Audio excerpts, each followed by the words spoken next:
Your son faked the whole attack! He was choking while yours hit him. She's faking another breathing fit again. That's what Cassandra Avery hissed across the courtyard, loud enough for every porch on our manicured block to hear.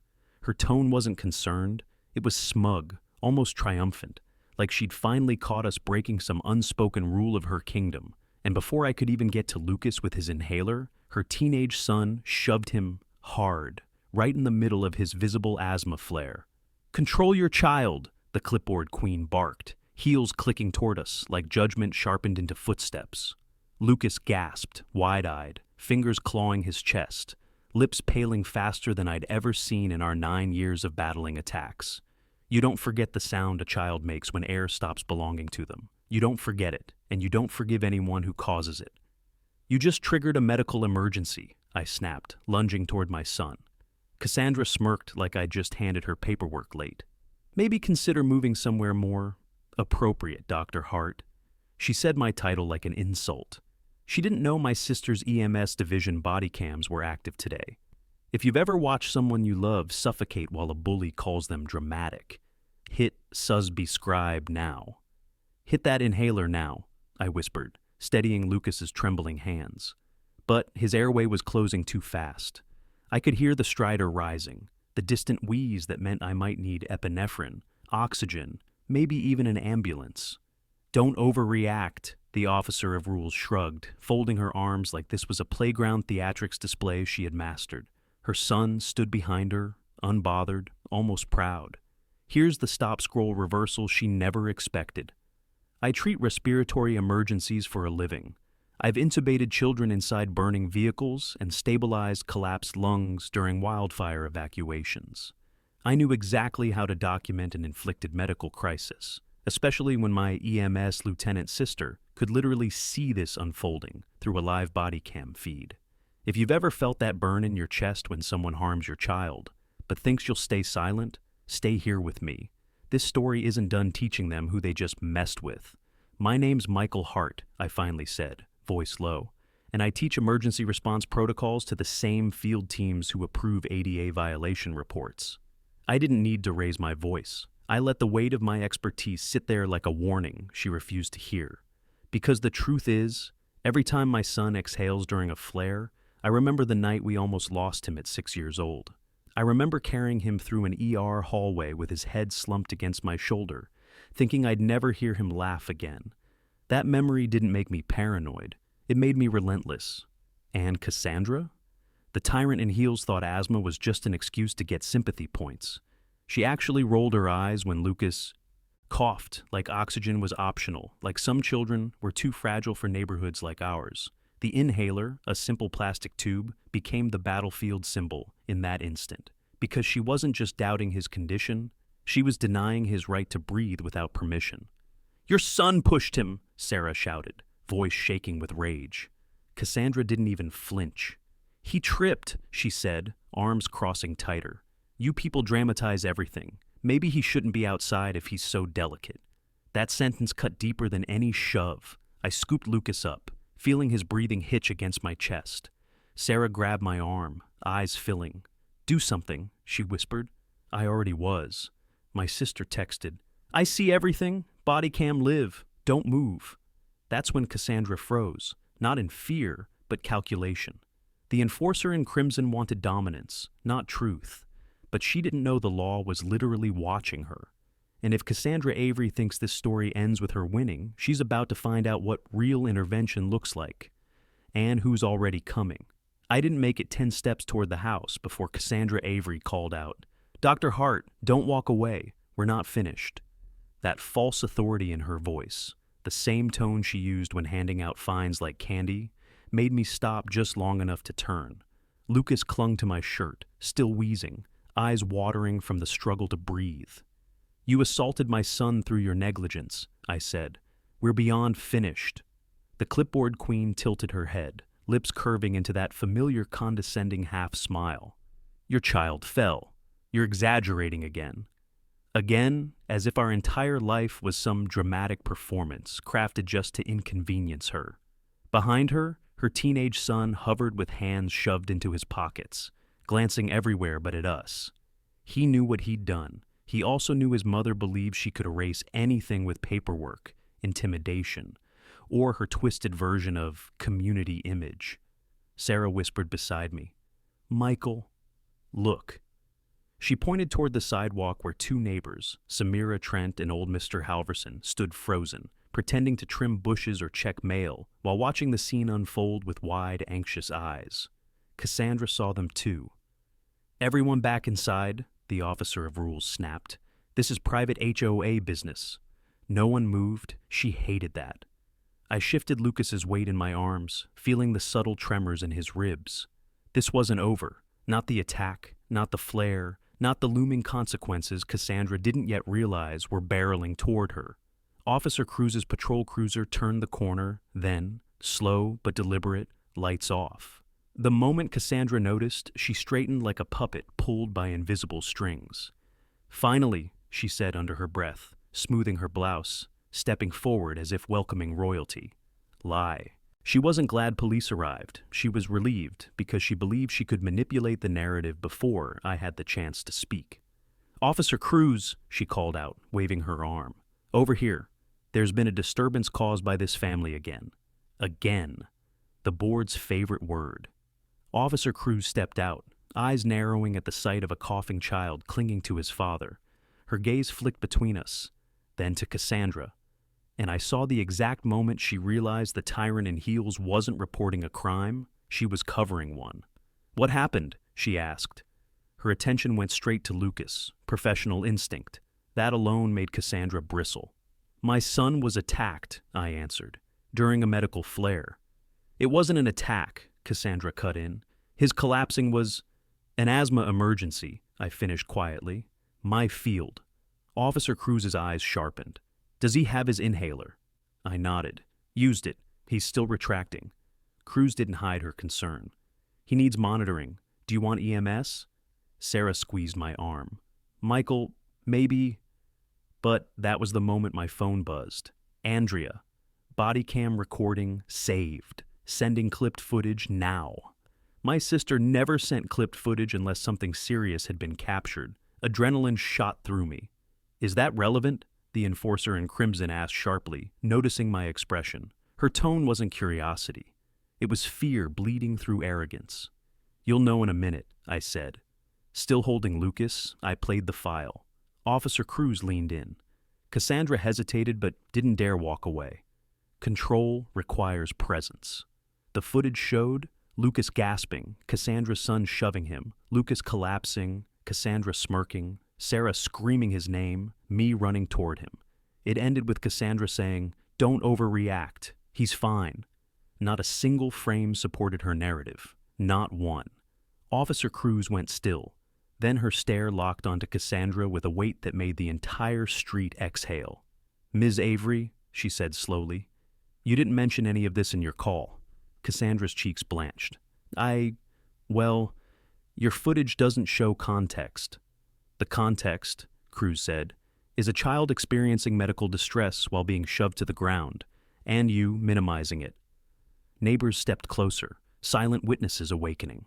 Nathan Bell stood at the edge of his lawn, arms tight across his chest, guilt radiating from him like heat. He had seen everything earlier. He just hadn't spoken. Yet. Cassandra noticed him staring, her eyes sharpened, warning him without a word. That's when Officer Cruz stepped between us and Cassandra, palms outward. "Until EMS evaluates this child, no one moves, no one interferes, and no one," she met Cassandra's dead-on gaze, "tries to spin a story." For the first time since moving to Eagle Crest Summit, Cassandra Avery had lost control, and she knew it. The ambulance pulled up faster than I expected, siren off, but urgency written all over the EMT stepping out, because she already knew what she was responding to.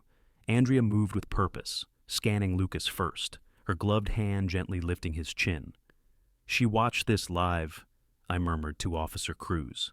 The clipboard queen stiffened. Andrea's voice carried enough authority to silence the entire street. "He's still in a distress cycle. Pulse ox is dropping. He needs nebulization immediately." Cassandra Avery folded her arms like every medical credential on the pavement belonged to her. "This seems exaggerated." Andrea didn't even look at her. Asthma doesn't exaggerate. Lucas's breath rattled against my chest, that terrifying sound every parent of an asthmatic child learns to measure like clock ticks. Michael, Andrea murmured, quietly enough I almost missed it. He's still pulling. She pressed the neb mask to him, adjusting the flow, and I swear she was fighting not just a medical crisis, but rage. His attacker needs to be removed from the neighborhood, the officer of rules snapped, pointing at Lucas as if he was the threat and not the victim. He's medically unstable around other children. Andrea's jaw locked. He had an emergency. Your son assaulted him while he was struggling to breathe. No one assaulted. Bodycam says otherwise. Andrea cut her off, holding Cassandra's gaze with so much force even Sarah's shaking eased for a moment. That's when Nathan Bell finally stepped closer. Not enough to speak, but enough that Cassandra noticed. His posture was tight, shoulders hunched, hands squeezing each other like he was trying to keep himself from shaking. Nate, Cassandra called sharply, like a command. You didn't see anything, correct? His mouth opened, then closed. His eyes flickered toward Lucas, then away. Conflicted, terrified. But there. Andrea caught his hesitation instantly. So did I. His guilt might be the one leverage Cassandra couldn't control forever. Officer Cruz shifted her stance, voice level. Ms. Avery, why didn't you mention the child was already in distress when you called? Cassandra blinked, searching for footing. I didn't realize he was having an asthma episode. I turned slowly. You told me he was pretending. That was a misunderstanding.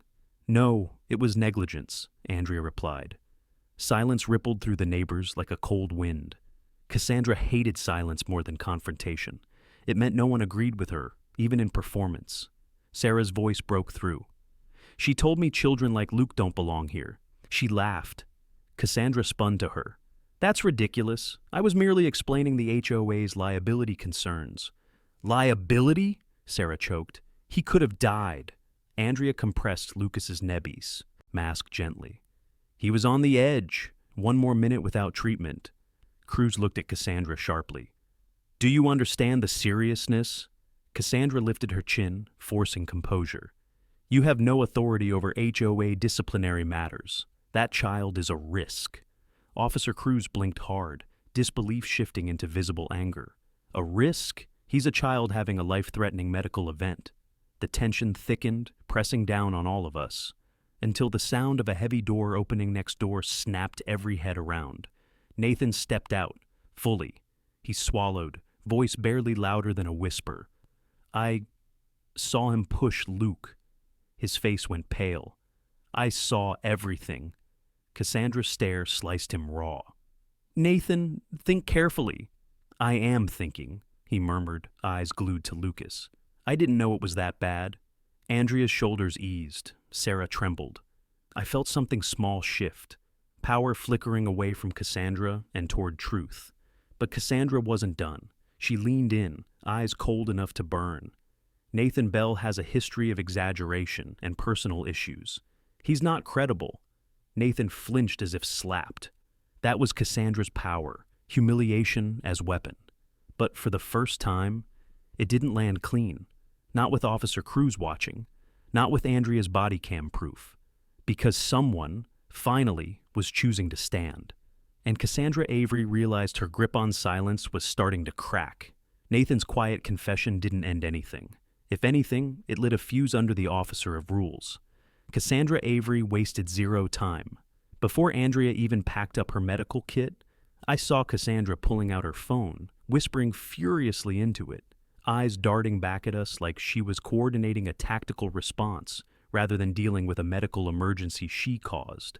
By the time we got Lucas stabilized enough to walk inside, she had already posted something on the neighborhood board. Sarah's phone buzzed first, then mine.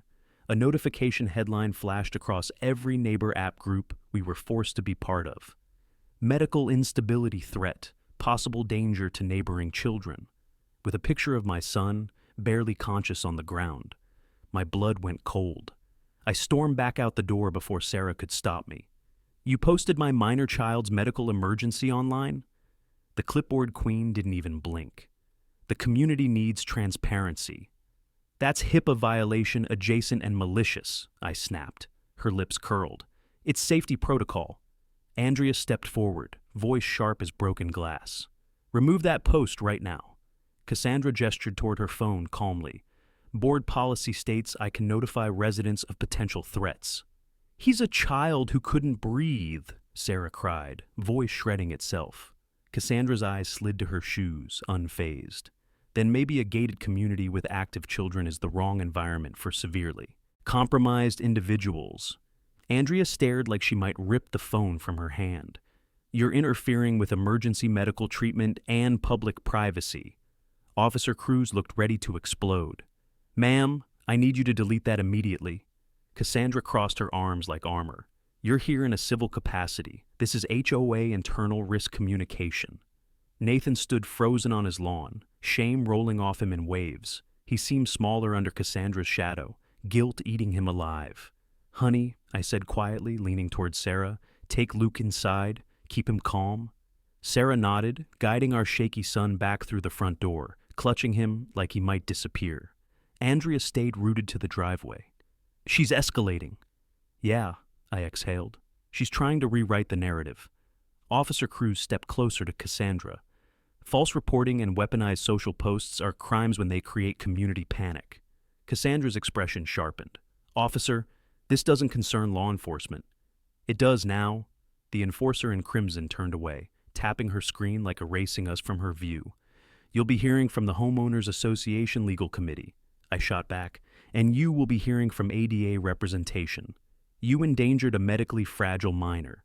She paused, just a fraction, but it showed. A crack, a tiny fracture in her confidence. Andrea exhaled slowly, her EMT jacket catching the sun like a badge of truth. "Michael, we need to document every second." "I am," I told her, "and so are you." We stood in silence for a moment, the entire street holding its breath like the air itself was suffocating. Cassandra snapped to attention again, addressing the neighbors who'd begun to peek through blinds. "Everyone should avoid contact with that household until the board determines proper medical compliance procedures." I stepped forward. "Say his name. Say you're talking about a terrified child who couldn't breathe." Her neck stiffened. "You're being emotional." Andrea's voice cut in. "He could have gone into respiratory arrest." Nathan flinched harder than I expected. Something inside him broke open. Whether guilt or fear of being complicit, I couldn't tell. He took a step toward Cassandra. "You can't post medical emergencies like that." She turned slowly, venom dripping from every syllable. "And you can't contradict your board." Nathan swallowed, eyes flicking from Cassandra to me. I think we need to review this privately." Translation: he wanted to speak but couldn't, not yet. Officer Cruz looked at me like she finally understood something wasn't just wrong, it was orchestrated, and Cassandra Avery walked away believing she'd just strengthened her control, without realizing she'd just given us exactly what we needed: proof of escalation, and a digital paper trail of abuse. Cruz had barely pulled out of Eagle Crest Summit before the next blow landed. Cassandra Avery moved fast, too fast for someone who claimed this was all just a misunderstanding. My email pinged, then my HOA portal, then a text message, 3 notifications, same message, same venom. "Notice of medical liability review. Immediate compliance required." I felt the air leave my lungs. "She opened a medical liability case against a 10-year-old? Sarah hovered in the doorway, holding Luke's inhaler like it was the last piece of safe ground in a collapsing world. "Michael, what does that even mean?" "It means," I said through my teeth, "the officer of rules is trying to make our son legally responsible for his own assault." Andrea clenched her jaw so hard it clicked. "No, she isn't that bold." But she was. Cassandra's boldness had no ceiling. I opened the file. It wasn't a complaint. It was an accusation. Failure to manage household medical instability. Causing disruption to neighborhood minors. Creating false perception of medical emergency. Sarah covered her mouth. She's painting him as a threat. I didn't have to imagine Cassandra typing this with icy precision. I could see her, the clipboard queen sitting at her manicured kitchen island, tapping her nails between sentences, rewriting reality like she owned everyone's oxygen. Andrea leaned in. "Michael, look at the timestamp." I did, and everything inside me stilled. 3 minutes, I whispered. 3 minutes after she posted that picture. This is premeditated, Andrea murmured. She's weaponizing procedure. Or trying to get ahead of the police report, I muttered.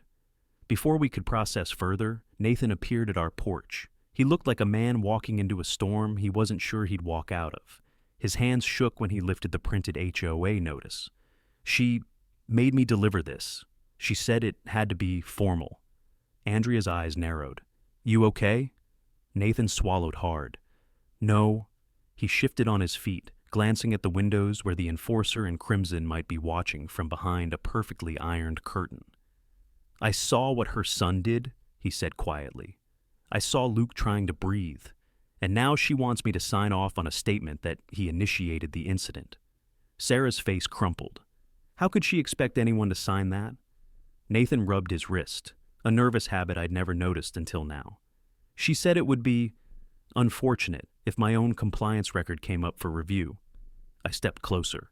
Nathan, did she threaten your housing? He didn't answer, which was an answer. The tyrant in heels had always operated like this. Pressure, silence, reshaping the truth until people bent under it. Andrea pulled up her Bodycam timestamp and compared it to the notice. This is exactly what ADA enforcement looks for: retaliation, coercion, and falsified medical narratives. I knew that, but knowing didn't make my son breathe any easier. A sudden chime sounded, another notification, this time from the HOA discussion board. Cassandra had posted again. This time, it was a poll. Should households with severe medical liabilities be required to register for safety tracking? Sarah gasped. She's trying to get neighbors to vote on monitoring a disabled child. Andrea stepped back like she'd been struck. She's building a case for forced removal. I've seen this tactic. Create a public safety narrative, then claim community consensus. Nathan looked sick. She said it was preventative, but it feels like she's setting you up. She is, I said. She's escalating because she knows the truth is getting away from her. And then, a shrill vibration echoed from Andrea's pocket. She froze. It's dispatch. She answered instantly, turning away from us. Lieutenant Hart. A pause, then her shoulders stiffened. What do you mean? Obstruction flag triggered. My stomach dropped. Andrea, what happened? She turned slowly, face pale. A report just came in. Someone attempted to file a complaint about Luke's emergency, but the system flagged it as interference with a medical event. And, I asked, throat tight. And, she whispered, the flag originated from within Eagle Crest's HOA network. Someone tried to rewrite an emergency timeline. Nathan looked like the ground opened beneath him. Cassandra, she was on her laptop the whole time. We didn't need proof, not yet, but the direction pointed to only one person bold enough to tamper with emergency data, Cassandra Avery, the board chair of manipulation. Andrea met my eyes. Michael, this isn't just HOA misconduct anymore. This is criminal. I exhaled, slow and steady. Good, I said, because she just picked a fight she cannot win. We didn't have time to sit with the shock. The moment Andrea named it, criminal interference, the air in our living room tightened like it was bracing for impact. Luke was asleep on the couch, breathing shallow but steady, his inhaler resting in Sarah's palm like a fragile shield barely holding the world back. Andrea paced. If the officer of rules altered a medical timeline, she's violated federal response statutes. That's not a slap on the wrist situation. That's career ending for anyone else. But Cassandra Avery was not anyone else. The tyrant in heels had survived complaints, petitions, even a failed recall vote. She lived by reshaping truth until it bowed to her posture. She would not go down quietly. A hard knock rattled the door. Nathan flinched. Sarah froze. Andrea instinctively stepped forward like she was still on a rescue call. I opened it carefully, half expecting Cassandra herself, draped in that signature crimson, ready to deliver. Another threat. Instead, it was Officer Cruz. Only this time, she didn't look skeptical or restrained. She looked resolute. Mr. Hart, we need to talk, she said, stepping inside with a clipped urgency. And before I go any further, are you recording this? Andrea blinked. Why? Because, Cruz said, lowering her voice. The clipboard queen just filed a counter-report claiming you interfered with her attempt to manage a community disturbance. Sarah gasped. She flipped it on him? Cruz nodded grimly. She's rewriting the narrative fast, and she's making sure she's on the offensive. I couldn't help the bitter laugh. She called her son beating a medically fragile child a community disturbance. She also claims, Cruz continued, that you weaponized a medical condition to blame her family. Sarah's hand trembled around the inhaler. Our son couldn't breathe. How is that? It isn't, Cruz said firmly. It's nonsense, but she's trying to bury the earlier timeline before the ADA review team looks at it. Cassandra's strategy was clear. Attack before evidence could settle. Drown the truth in paperwork. Pressure every weak link. But she didn't know she had awakened my sister's world. EMS protocol, medical law, ADA mandates, federal reporting. Andrea crossed her arms. Officer, has the HOA contacted dispatch? Cruz hesitated. Yes, twice. But both times, the requests were unusual. Unusual how? I asked. They asked if dispatch could reclassify the asthma distress as a behavioral episode to justify neighborhood intervention. Sarah nearly collapsed into the chair. She wants our child labeled unstable? Nathan sat heavily, running his hands through his hair. This is escalating. Fast. Cruz leaned in. I need you all to understand something. I'm off duty right now. I shouldn't be here. But when the enforcer in Crimson starts manipulating emergency classifications, it becomes more than HOA business. It becomes a public safety issue. And she knows how to intimidate, Nathan whispered. Everyone on the board is scared of her. She threatened your housing again? I asked quietly. His silence confirmed it. Cruz exhaled. Mr. Hart, I need to know what evidence you have. Anything that contradicts Cassandra's timeline. Before I could speak, Andrea stepped forward.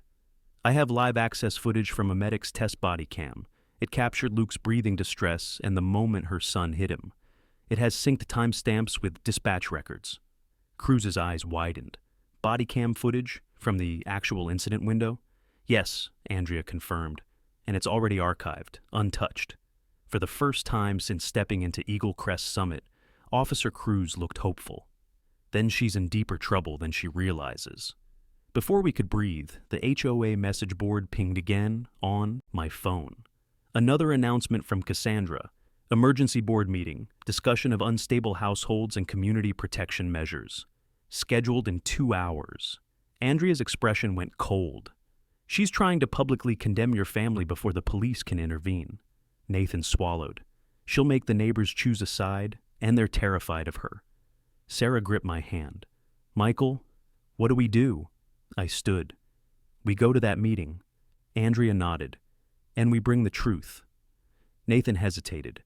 If I stand up, she'll retaliate. I put a hand on his shoulder. If you don't, she'll keep hurting people who can't fight back. Cruz stepped toward the door. I'll be there, off duty, as a witness. For the first time all day, the fear in the room shifted, not disappearing, but transforming into something sharper, purpose.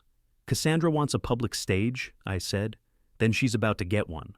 The walk toward the HOA clubhouse felt like stepping into a storm. Everyone else pretended wasn't happening. Porch lights flicked on as we passed. Blinds shifted. Doors cracked open just enough for neighbors to watch without being seen.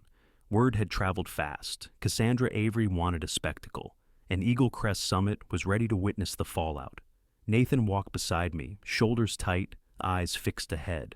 If fear had a shape, it would have looked exactly like him. Half shadow, half conscience, pulled in 2 directions at once. Michael, he whispered, voice trembling. If I say this out loud, she'll ruin me.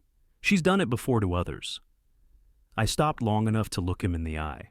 And if you stay quiet, she'll keep hurting kids who can't defend themselves. He swallowed hard. His throat bobbed like he was forcing courage down into his chest. You're right. I've never gone against her. No one had. That was how the enforcer in Crimson held power, through fear sharper than any blade. Inside the clubhouse, the energy shifted. Conversations halted. Eyes dropped. And there she was. Cassandra Avery, standing at the front like she owned the air, the walls, the floor beneath us. Wrapped in her signature red, posture tall, hands clasped as if she were preparing to deliver divine judgment rather than lies. The clipboard queen turned toward the quiet room and smiled, thin, tight, calculated. Before we begin, she announced, I want to thank the community for supporting our efforts to maintain safety and behavioral stability. Some households, her eyes slid to us, pose challenges we must address immediately. Her son sat behind her, arms crossed, smirking. My pulse kicked. Sarah squeezed my hand in warning. Officer Cruz stood near the exit, hoodie up, arms folded. She wasn't here as an officer, she couldn't be, but as a witness, exactly like she promised. The room creaked as Cassandra lifted a stack of forms. Tonight, we will be voting on a temporary protection ordinance, one that allows the board to restrict activities from families who invite instability. Nathan's breath hitched. She's trying to pre-convict you, he whispered. I stepped forward. We didn't come here to be accused behind soft words. Say it plainly, Cassandra. She didn't flinch. Your son's outburst endangered my child. He was suffocating, I cut in. He was having an asthma attack. The board chair tilted her head with choreographed pity. That's your interpretation. Andrea stepped beside me, holding a secure tablet. It's not interpretation, it's documented medical fact. Murmurs rippled. Cassandra stiffened. Nathan's hands trembled at his sides. His internal battle was visible in every twitch of his jaw. Every step forward he almost, but not quite, took. Finally, his conscience broke free. Stop lying, Cassandra. The room froze. I saw your son shove Luke. I saw the inhaler fall. I saw everything. Her eyes snapped to him, venomous, sharp as drawn wire. Nathan, think carefully. You're on probation with the board. One misstep and... No, he said, louder this time. I'm done being scared of you. Gasps flicked through the room like sparks. Nathan stepped forward, voice shaking but steady. Luke couldn't breathe. He wasn't fighting. He wasn't playing. He was trying to stay conscious, and your son hit him. Cassandra's expression fractured, then hardened again. You have no proof. Andrea raised her tablet. We do. Officer Cruz stepped from the wall, and I'm here to confirm discrepancies in Cassandra's initial statement. The officer of rules whipped around. You're off duty. You have no authority. Correct, Cruz said, but I have a memory, and so do the Bodycam archives. A low wave of unease rolled across the room. Every neighbor shifted, sensing collapse. Not mine, hers. Nathan wiped his palms on his jeans.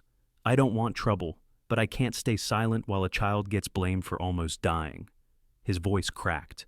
That crack was courage breaking open. Cassandra's mask slipped. You ungrateful little... Enough, I said. Your reign ends tonight. The room held its breath. For the first time, the tyrant in heels looked unsettled. Not defeated, not yet, but shaken.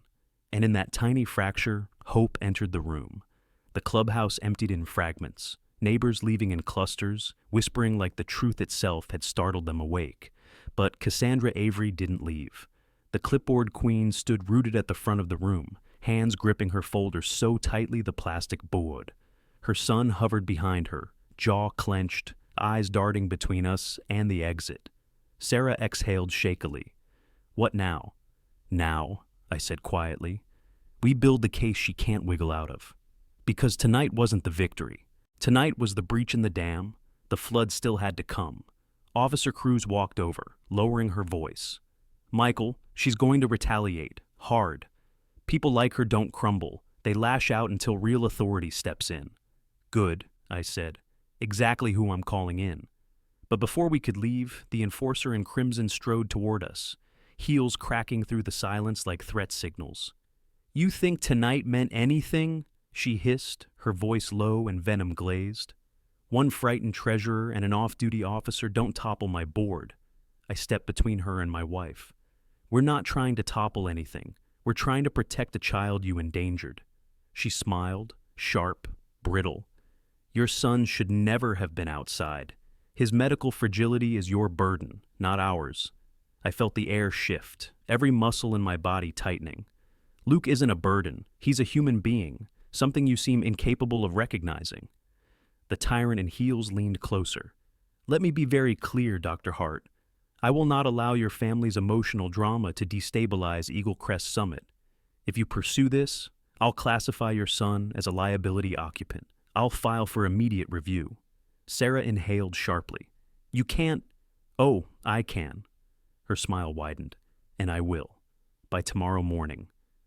Nathan, who'd been lingering near the doorway, froze. His face paled. He'd heard enough. He rushed toward us. Michael, don't move. I need to talk to you. Cassandra snapped her attention to him like a hawk sighting prey. Nathan, go home. Now. He didn't move. Don't make this worse for yourself, she warned, voice slicing through the room. But something had broken in Nathan tonight. Something she couldn't glue back together. I'm done, he said, voice trembling but firm. You don't own me? Cassandra's expression twisted, rage mixing with disbelief. You think your little outburst earlier didn't have consequences? Keep pushing and you'll lose your house. He swallowed hard, but didn't back down. I'd rather lose a house than lose myself. I placed a steadying hand on his shoulder. Nathan, whatever you need to say, I'm listening. He nodded, breathing uneven. There's something you don't know. Something she hid. Cassandra lunged forward. Nathan! Officer Cruz stepped between them.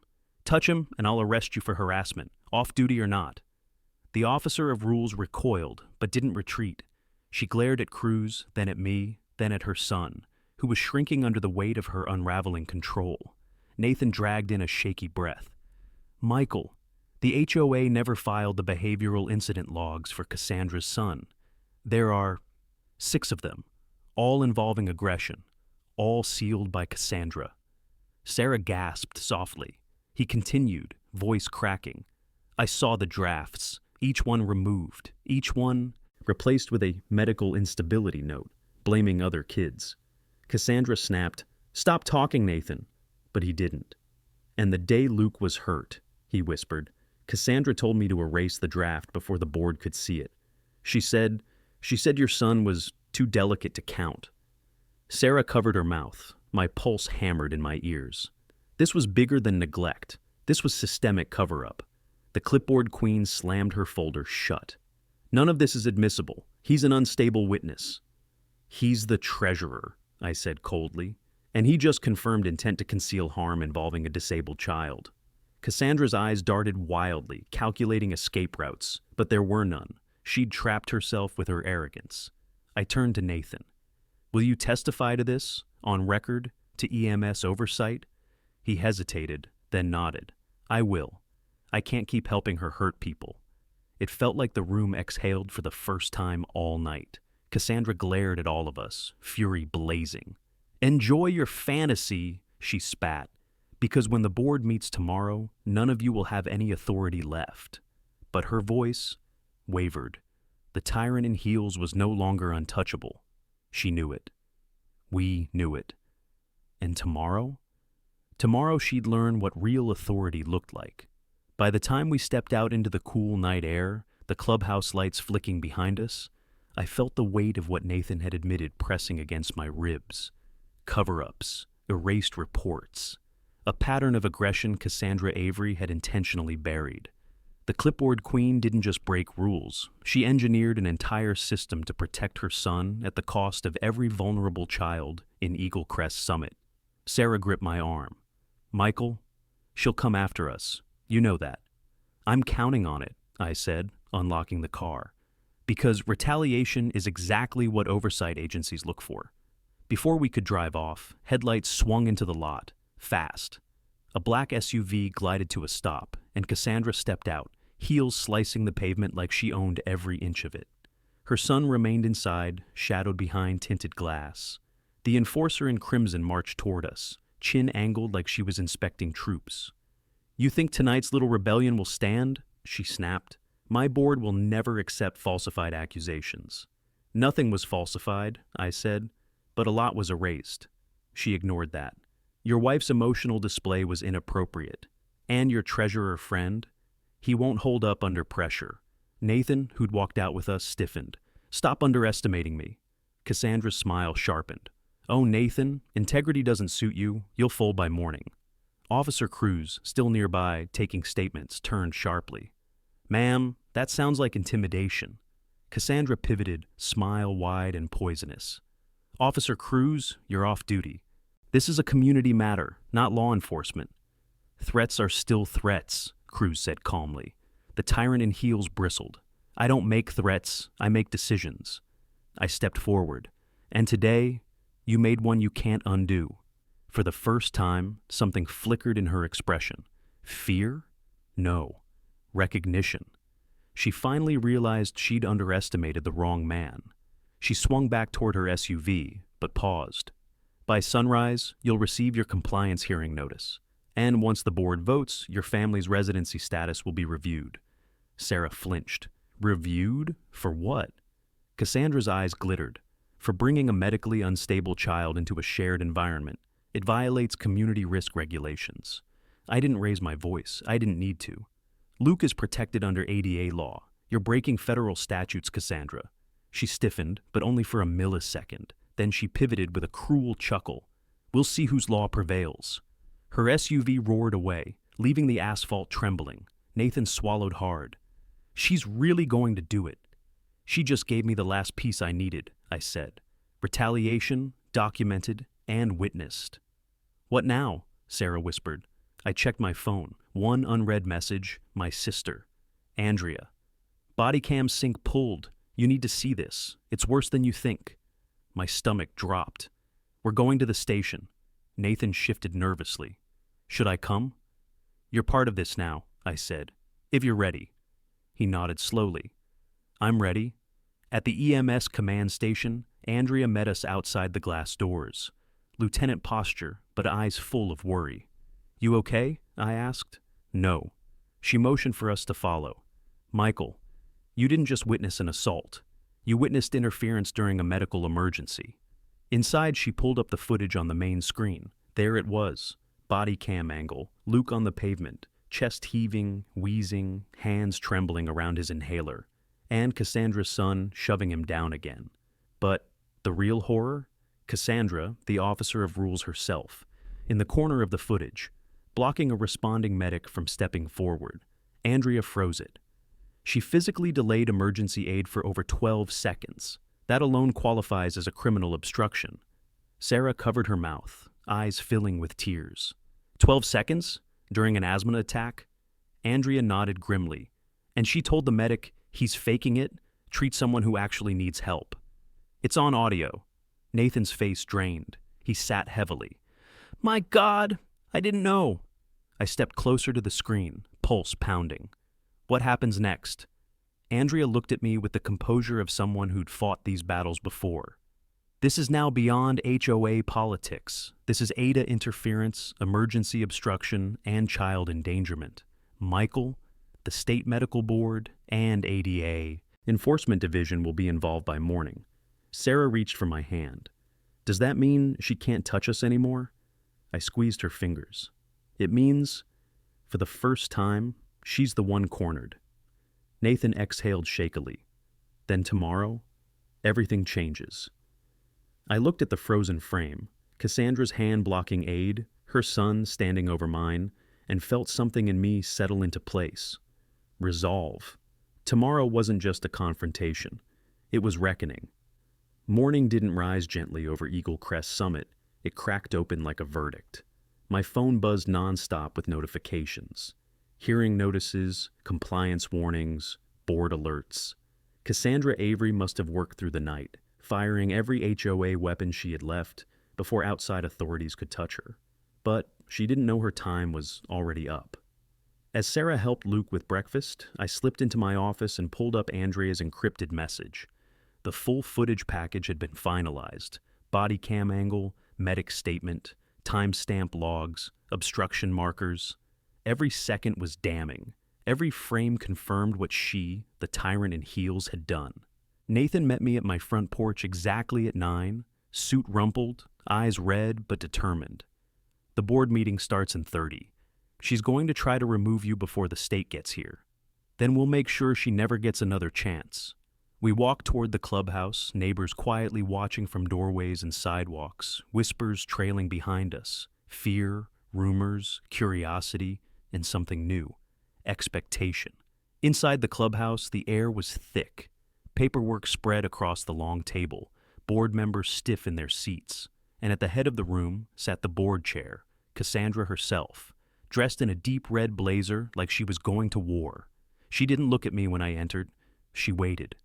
Let the room shift, settle, tighten around her control. Then she lifted her chin. "Mr. Hart," she said, voice clipped.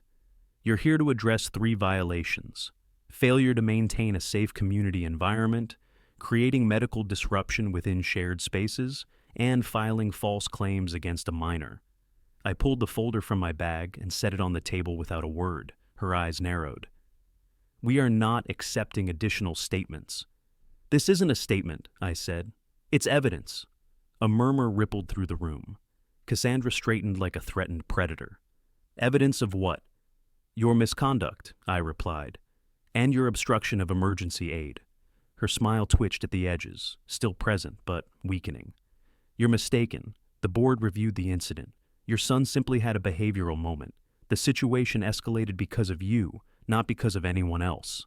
Nathan's voice, steady this time, cut through the quiet. "Cassandra, stop. We all know that's not true." Her head snapped toward him, outraged. "You don't speak out. Of turn, Nathan." He didn't falter. "I'm the treasurer. I'm speaking in turn." The officer of rules glared, but something in the room shifted. The board members weren't leaning toward her anymore. They were leaning back. I opened the folder. This footage was recorded automatically through EMS chain of command. You can't erase it. You can't reframe it. And you can't bury it the way you've buried every other complaint. I hit play on the small speaker. Luke wheezing, her son shoving him. Cassandra's voice telling the medic he was faking it. The medic hesitating as she blocked the approach. The room inhaled sharply as if their own lungs had constricted. Cassandra's face drained. Not in fear, but in the realization that she had finally lost control. "That footage is taken out of context," she muttered. Nathan shook his head.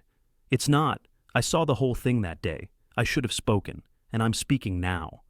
In that moment, the enforcer in crimson looked smaller than I had ever seen her. Before she could launch into another lie, the doors swung open. Officer Cruz stepped inside, followed by a state ADA compliance officer and a representative from the Oregon Emergency Medical Response Division. Cruz's gaze swept the room. "Ms. Avery, we need to speak with you immediately regarding obstruction of emergency services and ADA retaliation." Silence. One long, heavy silence. Then Cassandra stood, slowly, mechanically. "This is a misunderstanding," she hissed. "A community matter." The ADA officer replied gently, almost pitying. "Not anymore." As they escorted her out, she threw one last look at me. Rage, disbelief, and a crack of something almost human. Fear. The door closed behind her. The room exhaled. Sarah slipped in beside me, taking my hand. "Michael, is it over?" I watched the sunlight spill through the tall windows, warming the table where our lives had been placed on trial. "It's the beginning of the end," I said. "Now the truth gets loud." Luke ran over, inhaler in hand, face brighter than it had been in days. "Dad, we can go home now?" I knelt beside him. "Yeah, buddy, we can." Nathan placed a trembling hand on my shoulder. "Thank you for doing what I couldn't." "You did," I said. "You found your voice." Outside, neighbors gathered as word spread. Cassandra Avery, the woman who ruled the community with fear, was gone. And for the first time, Eagle Crest Summit felt like a place where children could breathe. The parking lot outside the clubhouse looked like a courtroom spilled onto asphalt. Neighbors gathering in clusters, phones out, whispers sharp enough to cut air. Word had already traveled faster than any official notice. The enforcer in crimson had been escorted out by state authorities. But now the board had called an emergency public meeting, and everyone came hungry for truth. Sarah squeezed my arm as we stepped inside.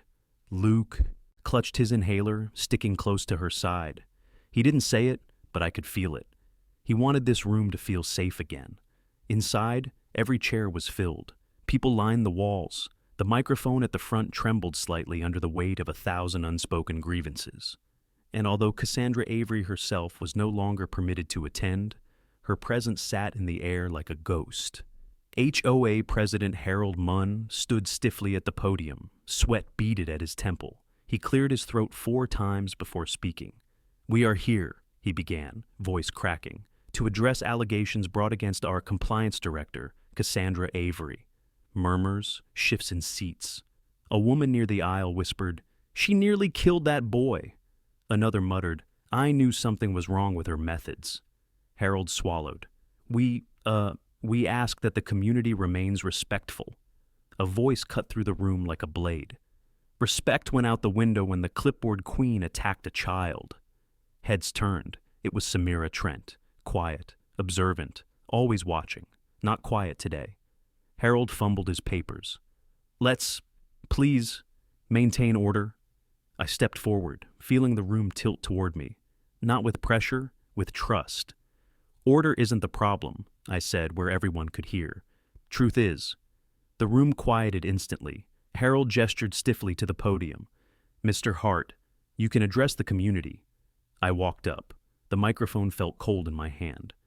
When my son had an asthma flare-up, I began, he was attacked, not just by another child, but by the indifference of this board, and by the lies of one woman. Gasps rippled across the chairs. I pulled up the monitor beside me. Officer Cruz had sent me a copy of the digitally certified footage. It played silently. Cassandra ignoring Luke's wheezing, her son's shove, her attempt to stop the medic. Neighbors watched with hands over mouths. Some stood, some cried. When the video ended, the room erupted. She blocked a medic? My God, he could have died. How long has she been doing things like this? Why didn't the board stop her? Harold lifted both hands, but the noise only grew louder until Nathan Bell, still shaken but braver than I'd ever seen him, rose from his seat. I have something to say, he announced, voice steady but quivering with relief. I witnessed the assault. I saw Luke struggling for air, and I stayed silent because Cassandra threatened me with fines, penalties, everything she could weaponize. Every head snapped toward him. But Michael, he inhaled shakily. He stood up when I didn't, and I won't stay quiet anymore. The room fell into stunned silence. Nathan continued. We allowed the tyrant in heels to run this HOA like a dictatorship, and now we're paying the consequences. Applause burst out, raw, emotional, desperate applause. Harold's face tightened. People, please, settle down. But the crowd wasn't listening anymore. Samira stood. We demand resignations. Another neighbor added, open the books, show us every disciplinary action she filed. A third, we want a full investigation into ADA violations. Harold tried again, voice shaking. Let me remind you, this meeting is not a vote. Then make it one, a neighbor shouted. The cry ignited the room like a match dropped into gasoline. Vote! Vote! Vote!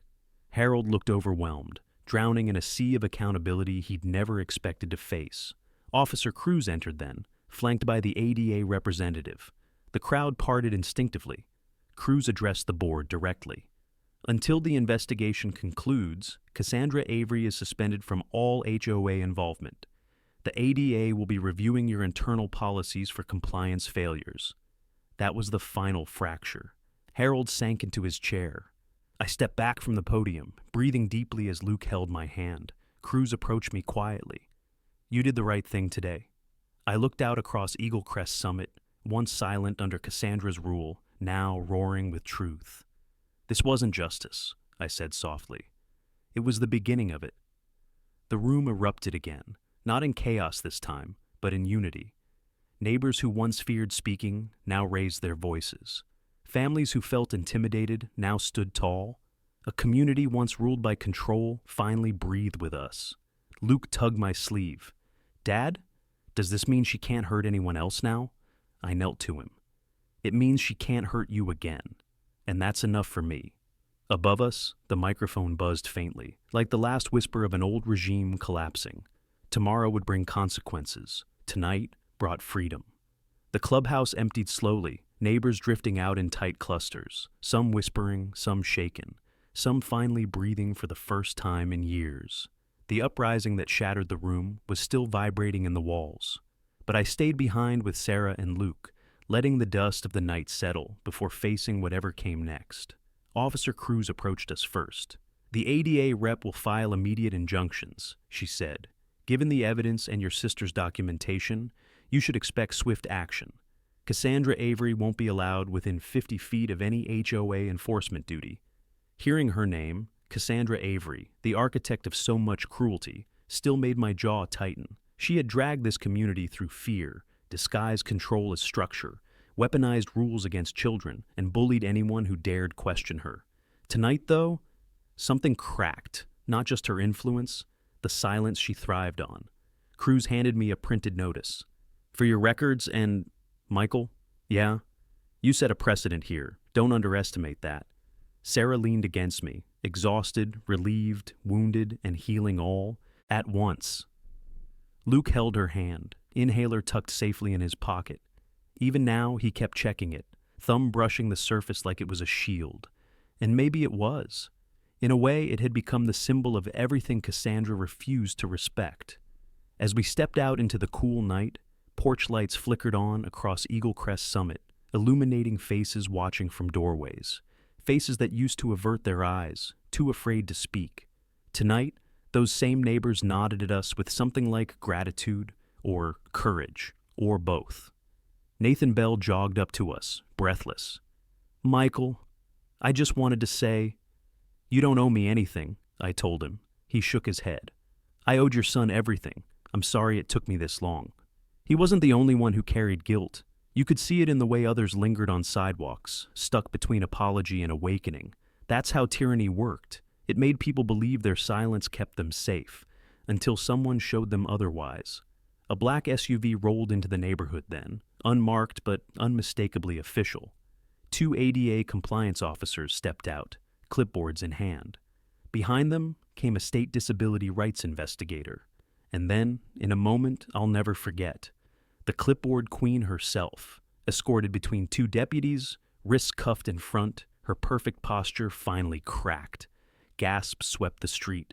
Cassandra Avery kept her chin high, but her eyes darted from face to face, searching for any remaining shred of loyalty. None appeared. The officer of rules had become the cautionary tale. One neighbor whispered, "She thought she owned this place." Another replied, "Tonight proves she didn't." The deputies paused as they passed us. Cassandra's gaze locked onto mine, cold, sharp, but trembling underneath. "You didn't win," she hissed quietly enough that only we could hear. "This community needs control. Without me, it'll fall apart." I stepped closer, voice steady. "It won't fall apart. It'll breathe." Before she could spew another lie, the deputies guided her away. For the first time, the street felt larger, like walls that had been closing in suddenly dissolved. When she was gone, Samira Trent walked up. "We're organizing a vote," she said. "New leadership, transparency, medical accommodation rules drafted by actual professionals. This place is going to change." Sarah exhaled shakily. "It's about time." Samira put a hand on her shoulder. "Your family didn't just fight for yourselves. You fought for all of us." Luke tugged my shirt. "Dad, can we go home now?" Home. The word didn't feel fragile anymore. "Yeah, buddy," I said. "We can go home."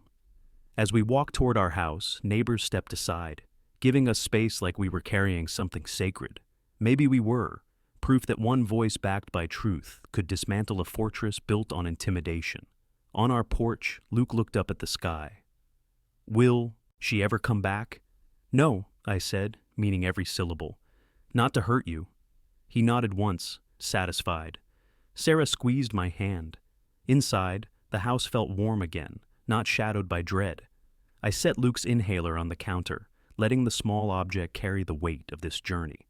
Vulnerability didn't weaken us. It defined the line we refused to let Cassandra cross.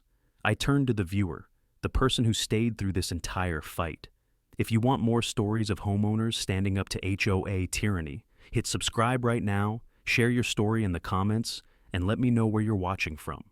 Because this wasn't just our battle, it was a reminder. Bullying collapses under truth. Silence shatters when someone speaks first. And no tyrant, no matter what heels she stands in, gets the last word when a community finally stands.